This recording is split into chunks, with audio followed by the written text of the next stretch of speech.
Welcome, everybody, to another live recording of the Business Travel 360 Linking the Travel Industry podcast, where we discuss travel industry news you are talking about here on LinkedIn. My name is Rian, and I'm one of your hosts today. I'm a co-founder at Agentivity, where we ensure TMCs operate as efficiently as possible through the effective use of data. So if that sounds of interest, please do get in touch. As usual, I'm joined by Ash and Anne to help me discuss our list of stories with you. Over to you, Anne. Welcome, everyone. I'm Anne. I'm an independent consultant with LeapShift. I'm happy to help you with anything regarding distribution, such as NDC, One Order, and airline retailing. Over to you, Ash. Thanks, Anne. Good morning, everyone. My name is Ash, and I'm the host of a weekly business travel podcast called What's Up in Business Travel, where we give you only the important updates in under 15 minutes. Additionally, I'm the Vice President of Client Success at Traxo, and this is Linking the Travel Industry. So Ash is really there, folks. If you're joining us today on the live session and seeing the screen, he's just got some challenges there with his camera. But the more important thing is his voice audio is working, so that's good. If you are new to the event, welcome. The format of this discussion is a quick, unbiased, and spontaneous review of the previous week's top LinkedIn stories. And we have a special edition for you today, which we'll talk about after we've covered a few of last week's stories. We also really want to hear from you. So if you have a comment on any of the stories we discuss, or just want to give us a shout out, please feel free to do so, and we'll get those comments on screen. So welcome to the news about the first week of 2026. Week one was last week.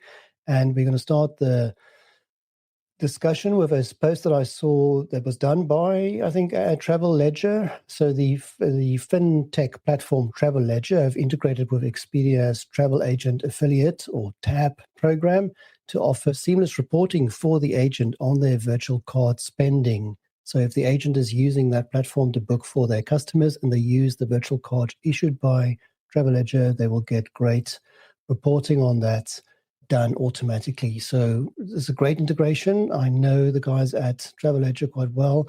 I did reach out to them for a bit more, and I'm actually going to talk to them later in the week. And then if there's any follow-up, I'll do that as well. But Ash, this is the kind of thing we like to see being developed, right? Because it just makes life for the agent easier, doesn't it? It does. The only thing I would say about this is, while this is great for Travel Ledger and, of course, the Expedia TAP network, there's so many ifs in this process, right? If you use, then if you do this, if you do that, then you'll get this. So I feel like the ifs are kind of a impediment to success. And I think that that's something we need to change in the industry. I know we'll be talking a bit about what we predictions and some of our wish list items, but I would definitely put this in the wish list item. Yeah, no, 100% agree, and it's also shocking that it's only now, right? These things are happening. So yes, very, very true. Okay. Next item we spotted last week is the not surprising announcement by the Lufthansa group that they'll be using the Amadeus Nevio platform for their, and I quote, well, this is a mouthful, but it's for their ambitions to power a traveler-centric transformation towards modern airline retailing, is what they said in the marketing. So we weren't surprised about this announcement, right, Anne?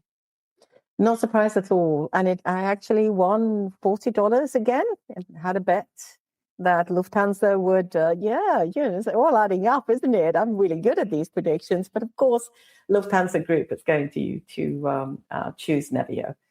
I have no doubt in my mind. Yeah. Surely by now, Anne, you should learn to bet bigger on your prediction. I know. Or at least tell us so we can get in on yes, exactly. Because we'll put some big bucks down for that one. Yeah. Okay, cool. Anything else we want to add here, or is it let's see what happens here, right? Yeah, let's see what happens. I mean, we haven't really seen much of Nevio. I mean, I haven't seen any type of demos or anything so far whatsoever. Yep. So we've seen a lot of PowerPoints. Yes. Well, the other thing also I'll just add real quick is that you can choose the platform, but are you going to use the platform? So that's a whole different ballgame. And, to get this working across 9 airlines in the same way, it's going to be a challenge. But There we go. Yeah. But I can add actually that I was hoping that Lufthansa would be as bold as to go with Flyer, but I can also see that with 9 airlines, and you probably want to play it safe. And come on, these are the founding airlines of Amadeus. Yeah. Are we surprised? Yeah. We're just waiting for Iberia now. Okay. Cool. Another story which I enjoyed, and apologies, my post about this linked to a posting by Itika de Jong at the Telegraph in Dutch, but there were actually other posts about this as well. It wasn't just her talking about it, but Schiphol Airport experienced quite a disruption during recent adverse weather, and the criticism was that they knew well in advance about this adverse weather, and one of the actual challenges they had was they were short on, de-icing and salts and basic stuff that an airport needs.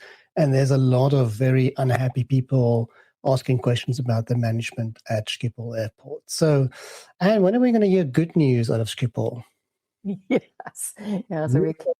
I really, again, you have to ask yourself, there should always be, the plan A, the plan B, etc. I mean, this can happen, right? And I think we sort of see it more and more, don't we, that there are just no backup plans. Yeah. I'll tell you what was shocking to me is the fact that the eastern parts of England got the same amount of snow as Holland. So the Gatwick, Heathrow, especially Gatwick was. So, and if they could get through this, which, is they're notorious for not dealing well with snow, but Schiphol struggled, something is very off. But Ash, did this news get to your side of the world? It didn't. I only heard it because of your post. But I will say that every year, it's the same story. Every single year. It's going to snow. There's going to be issues. Yes. Why don't you just do it well, right? It's not like you're living in Miami and you've got snow and it was like once in 10 years or 20 years or 30 years. This is like every single year. And yet they still, it's almost like it's a conspiracy where they just want people to not use planes. So let's make it miserable so people hop on trains. And, that's kind of what comes to my mind. Yeah. Okay, cool. And then it's a sort of a strange post which I picked up on. I like the content usually coming out from Kit Aspen. He's a co-founder at Trust Carbon, and this news actually is not recent. It was announced earlier, late last year. There's a high-speed rail service that's going to be introduced between Doha and Riyadh. And Kit Aspen did a really nice post about his view on that, and he made some very interesting comments. One I liked particularly was they're not going for ultra high speed like HS2 in the UK is, and hence have really high costs. They're just going for high speed, 300 kilometers an hour, whatever that is in your speak, Ash, I'm not sure, but it's fast. It's decently fast. It's also not a massive distance. I think it's not that massive, but it's obviously quite a useful service that's going to be introduced. So, Ash, if you haven't picked up on this by now, I'm trying to introduce as many rail stories per week as possible just for you. So what are your thoughts on this story? I think you're trying to annoy me and get to me somehow. And, I'm gonna flip the script on you on this one because this one I kind of like. Oh my God. Yeah. What? Yeah, there's a few reasons why I like this one. Okay. One reason is that I know that they'll do it really well. Yes. So there's always that. Mm-hmm. Secondly, I'm sure they'll maintain it really, really well. Yes. I'm sure they'll price it really, really well. And they'll create such a great experience that people will actually want to take it as opposed to having to take it. Okay. And I think that once you get to those stages, I think that that's when it becomes successful. So I think this is going to be a good one. I'll actually be very interested to see how this goes. My mission has succeeded. I finally got Ash around to rail travel. And what do you say? Wow. Congratulations. I'm floored. I don't know what to say. Speechless. Stay with us. We'll be right back. Introducing DerbySoft Exchange, a dynamic marketplace where suppliers and distributors collaborate seamlessly. Suppliers connect to global distributors like OTAs, travel agencies, and tour operators. Distributors, in turn, access a diverse inventory from both trusted chains and independent suppliers. All through one simple agreement, bypassing individual negotiations. DerbySoft Exchange. Control, cost, and connectivity. Ready to transform the future of distribution? Visit derbysoft.com/exchange. Cool. Well, we also know there will be air conditioning on this train, so it'll be quite pleasant. That's right. This- Anything else this you So want to there'll be add here? food. I'm sure there'll be Yes. plenty of Yes. entertainment and amenities and all sorts Yes. of nice things that people Yes. enjoy. So if you Yes. have such a great enjoyment on rail, you probably not want to take the Yeah. plane. And Yes. I think this is a really good move. And I don't know how much traffic there is between these two countries in this Well, route. in I was yeah, told and it's quite a Gits bit. post, it does a quick analysis of it. There's enough demand; it will work. Mm. And they could do something really strange, right? Like have maybe Starlink internet or something on the train as well. Then Usher's there, right? He's Oh, right that's there. that's like Yes. oh, and don't This- forget to give me my advantage miles when I take Yeah. the train, because that's when I'm really going to be excited. Okay. Well, I hope they're listening. And then one last post from last week. Again, Ash, this is really interesting. You said it last week. You said we're going to see more of One World in, the news and et cetera, et cetera. And then there's a post out by Gilbert Ott. So it's Gilbert OTT, and he's just posted about him recently joining the One World Alliance as their director of loyalty. And that post got our most engaged post of the week. And that's the only reason why I made the stories. But it was interesting, Ash, you did say we're going to see more of One World. And there we are. This post got a lot of engagement. So that's just an interesting post. I don't know whether you have a comment, Ash? Well, no, I was going to say that that's exactly right. And we're going to see a lot of One World. And, I love the way that Gilbert is expressing his post. And the part I love about it is that he talks about how he clings to his status. Yes, He won't stop now, right? I mean, like from a loyalty perspective, when the loyalty person themselves is ingrained in the actual process that the travelers go through, then you can really speak the right language. So this to me resonated really, really well. Of course, I'm a One World fanatic, and I love One World. So that's my little, letting everybody know where I stand. But at the same time, I think that we're going to see a lot of great news. And the interesting thing about all of this also is that this is a One World director of loyalty. So it's not a airline based, it's at the One World level. And how many times, Anne, have we been saying over the years that the alliances need to get stronger? And I think we were talking about it quite a bit after the pandemic, because we saw that as a way for them to succeed. We're going to actually see One World achieve those goals. Yes. And Gilbert's listening today. So you want to pass him your One World Alliance membership number, he'll bump it up to platinum for you. So... And, platinum for life, baby. Platinum for life already. So okay. I see. Sorry. Of course you are. Of course you are. Anyway, anything on your side on this, Anne? Well, I mean, I really hope, like Ash is saying, that we will see more substance coming out from, these alliances. They definitely have to work on better peer-to-peer, API to API communication.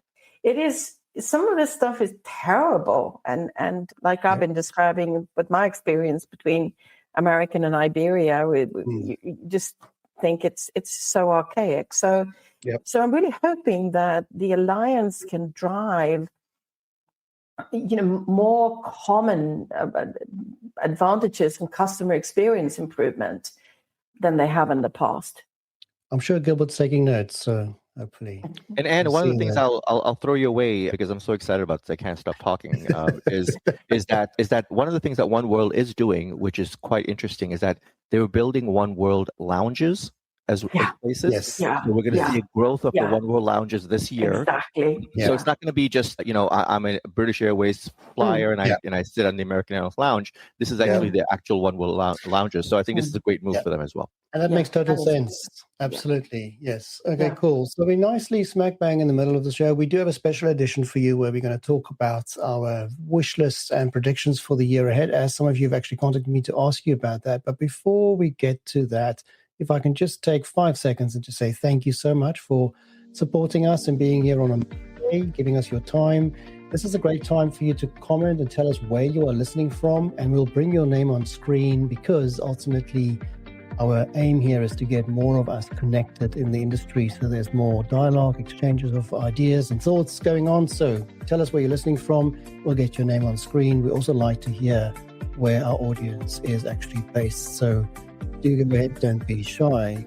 So, as I've mentioned, we do have a section now on our own wish lists and predictions for the year ahead. And I've actually gone to Anne and Ash for this beforehand. So, shall we go ladies first? And you want to tell us your wish list items, and then your predictions. Right, sure. They might be the same thing, right, in Anne's case. So let's see.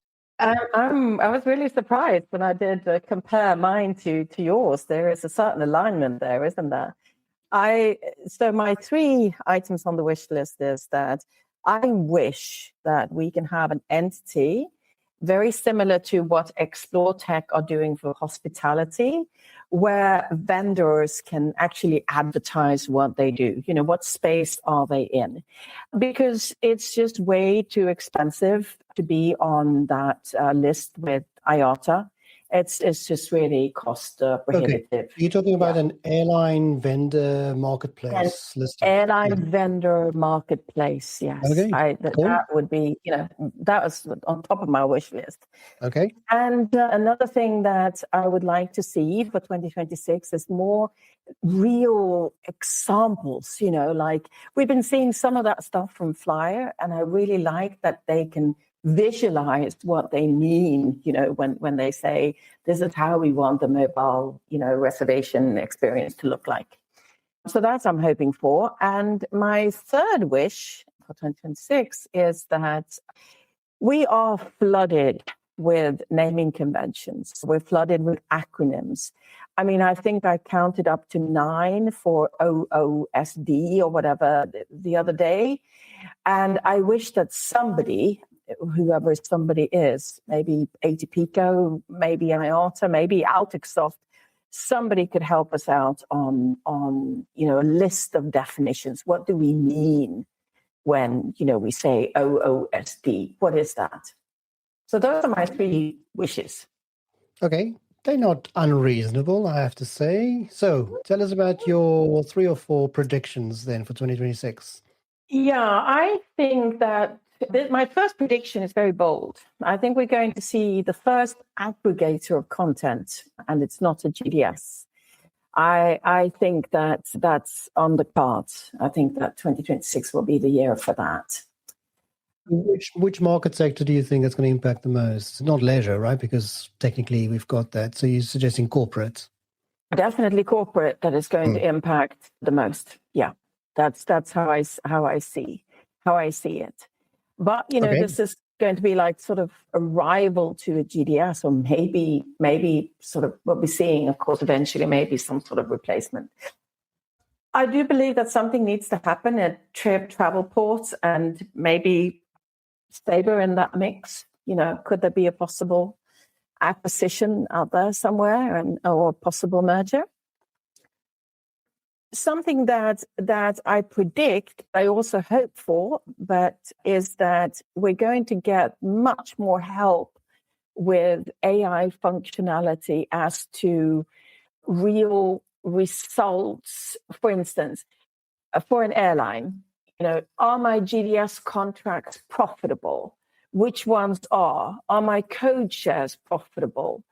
To really quickly see what is worthwhile to carry on doing. I think this is going to impact the industry in a very positive way.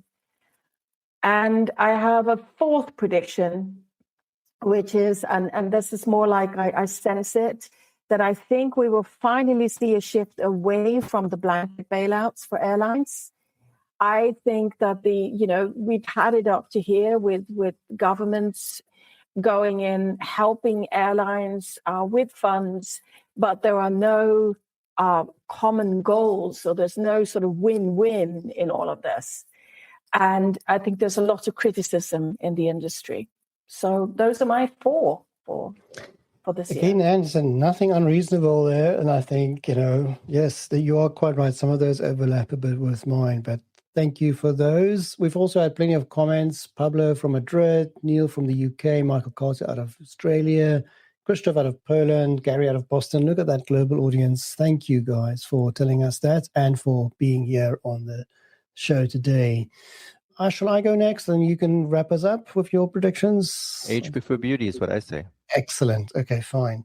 So my wish list, I have a big wish list item that the NDC conversation becomes irrelevant. I'm sick and tired of announcements that says, we've got so many airlines now on NDC. It should not matter. Should not matter, really, is my point. NDC is here, it's working, it's fine, let's get on with it. Let's stop focusing on that and focus on the results, right? That's my wish list.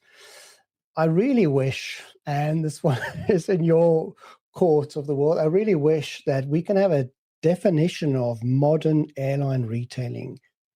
Cast it in stone, put it out there, just that's what it is. Because honestly, the definition of that by airline varies so much, and the understanding as a result of people about that topic varies so much. Can we just have a definition of that? And honestly, this is my third wish list item, can we stop talking and mentioning legacy? And, in that same vein is my next wish list. But I mean, the reason why I'm just so tired about it is that sometimes legacy works and it's fine. And, don't fix something that's not broken, right? All that sort of stuff that goes with it. Because this is my fourth wish list item, is that can we stop with this thing about everything older than X years needs to be thrown out and everything is now new from now on forward? That's not going to happen. This is a big industry. There's a lot of things that do work and work for a reason. We can't just say because it's more than so many years old, it has to go. For that, I've seen some posts by someone that says, well, it's so old, it now needs to be in a museum. Therefore, I should be in a box in a museum, right? Because, I'm over a certain age. Does that mean I'm also irrelevant? It doesn't work like that, guys. We need to find that balance between what needs to move forward versus what we need to build on top. So those are my 4 wish list items. I have a couple of comments on your wish list item, if you don't mind. Please I think do. modern airline retailing should be Anne's job, so give that to her to do. Fine. Because, yes. I mean, who's going to do it? If no one has done it yet, and we have Anne on the Yes. show, it's her responsibility at this point. And number 3, the only time people bring up legacy is when they're trying to replace the old, Yeah. It's not because they're just trying to point out that they're old. I think most of the time they're trying to do it because they want to get rid of the old and they want to present themselves as the new, and therefore you become a legacy. So to your point, should you be in a museum, Rian? I think that time will come. Dear. Okay. Thank you very much. Thank you very much. Okay. I'd actually like to comment on this as well, on your modern airline retailing. It's my next post that I'm going to write. I've actually asked Gemini, Perplexity, and ChatGPT, what is modern airline retailing? And oh my word, it's absolutely, it's intriguing. Let's put it that way. Over to you, Ash, there. So no. So I'm sorry. So does that mean that you are going to do the job? Like you have an article coming out. You might as well take it over. Go ahead, Rian. I think you still have predictions to do. I still have my predictions to do, Anne. Oh, yes, I do. Oh, sorry. Yes. I decided this is the perfect time to come and eat right next to me some crunchy food. So you're going to hear that. I'm sorry about that. Yeah, one of my predictions is very similar to yours, Anne. You had a prediction about some merger in the GDS world. I do think that I'll change that phrase. My view on it is that we'll see a significant change of owner for either Sabre or Travelport. So that could include a merger, right? So that covers it both ways. I think we will, 2026, we will see this whole hype about AI settle a little bit, and we won't see it as just a silver bullet. We will see it as something that we need to really apply and make work in order for us to move forward. There's not a magic wand that you can just wave with AI. I think that's the realization that will settle. And I also believe that this, maybe towards the end of 26 and definitely in 27, we will see a higher value being placed on original legacy human service compared to just engaging with bots and AI. I think that human service will become a premium, and that's just my prediction. Okay, so those are my any comments on my predictions, Ash? Or Anne? I don't know how human is going to be higher valued. There's so many of us on Earth, so the numbers just keep growing. So that's one. Well, humans with knowledge and experience, those legacy guys, right? I see how you tie the two together. Mm-hmm. Yes, that know how to reissue that complicated ticket for you. That's going to become. But Rian, there will be no tickets. Yes, tickets are going away, and by 2030 we will have 100%, according to IATA, of airlines having no tickets. No problem. Yes, that's correct. Yes, I'm going to do a post about my experience with buying, from Emirates and fly Dubai next week, and then we'll talk about, all of that. Okay, so Ash, we've got limited time. What's on your wish list? All right, I'll be quick. So my number one item is that we stop talking about rail being a solution for lower CO2 emissions. Anytime you talk about that, notice how the story you talked about earlier did not have any mention of CO2 emissions. So that tells you where your mindset should be if you're going to talk about rail. The second one is that we advance travel programs to go beyond bookings. This is a little bit of a selfish pull because I obviously have real thoughts about this, and I work for a company where this is the storyline as well. So this is kind of too easy for me to pick. But I would like direct bookings to be included in all travel programs, regardless of who books it. So I know we've never gotten to that stage, and we keep pushing that story. And then the third item on my wish list is that airlines stop offering fares below $99 for any route that you take, or route, depending on where you want to be. So I think the days of $29 fare, $39 fares, those have to be dismissed completely. And I almost want to take a Clive approach to this. I think I'm going to push the $99 fare number. All right, so those are my wish list items. And then my predictions, I predict that Frontier and Spirit will merge probably in Q1, if not Q2. But for sure, those two are going to come together. And the one that I talked about last year that you mentioned earlier, but I will keep it on my prediction list, is that the One World Alliance will dominate the news in 2026. So above and beyond any other alliance, they're going to conduct the most activities. They'll be in the news quite a bit, and they have a lot of things to talk about. So it's not going to be one of those fake press releases. It's going to be true storylines that we're going to see come into place. Similar to what you guys have talked about, but I look at AI as becoming travel's new backbone. Okay. And I predict that OBTs are going to start to die off because they're going to start to get replaced. And, there isn't a single OBT where any single traveler, Rian and Ann, says, oh my God, I can't wait to use this. Or, oh my God, this is such a great experience. They enter that OBT world miserably. Yes. And so the first opportunity travelers are going to get rid of that OBT from their life is going to be taken by them immediately. It's like giving a thirsty dog some water, right? They're gonna just drink it all up. So AI is going to help that be achieved.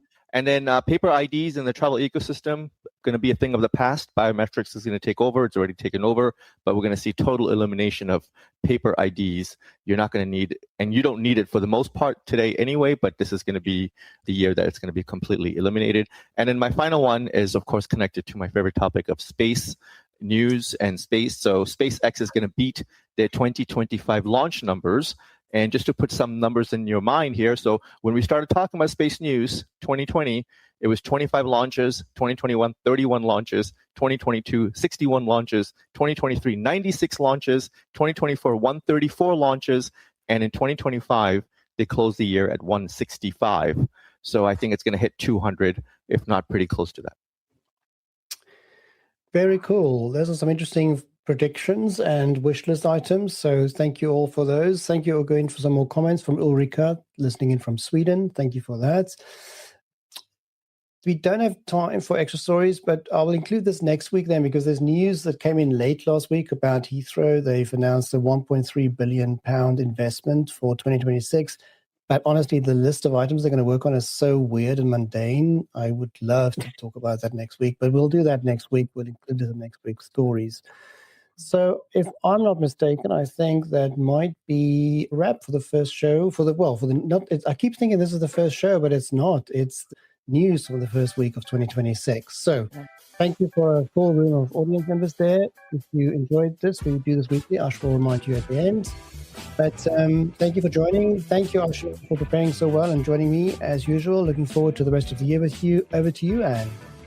Thanks, everyone, and especially for all your interaction and from listening in from all over the world. Over to you, Ash. Thank you all for joining today's live recording of Linking the Travel Industry. We record this podcast live every week on Monday. We ask that you share this event with others that you know. Chances are high that if you enjoyed today's session, those that you know will as well. If you ever miss a show because of time zone or availability, the podcast is available on businesstravel360.com. This is Linking the Travel Industry, signing off.